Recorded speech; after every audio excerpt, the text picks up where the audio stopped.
where the recurring revenue comes from is those B2B referrals, restoration companies like here, we've got this big ice storm that happened here. So a lot of pipes are bursting, and we were plugged in with the restoration guys in town, and they're sending us all those referrals, so B2B referrals are big.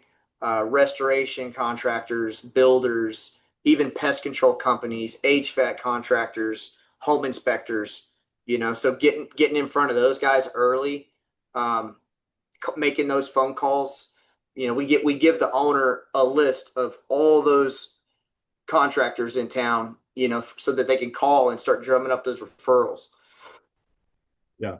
And I remember when you and I talked about that, actually, you introduced me to a cool tool you guys are using that helps you pull that data. So your franchise owners, they're not a baby giraffe dropped in a new territory with a shiny new truck saying good luck. They've got a list of people they can call 2 weeks before launch to start building the rapport, Right. having lunches, going to breakfast, like all the stuff that you've got to do to get those guys. They're not going to give you a referral just because you give them a phone call, Right. right? It's Yeah. more than that. So that's awesome training, dude. Awesome training.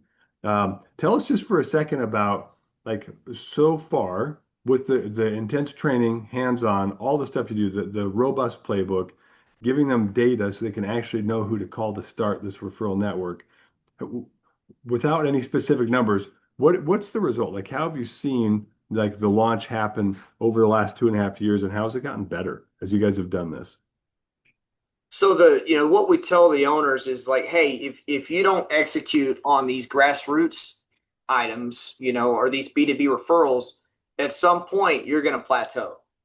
There's only so many leads you can buy, right? So if you're not executing on all that, then you're just going to plateau and just cash flow, right? But if you want to grow the business, you've got to do those things. Um, I'd say HVAC has probably been one of the biggest honey holes for us. If you're replacing your HVAC, it's probably because your installation was poor, and vice versa. If we're in there fixing an attic, their HVAC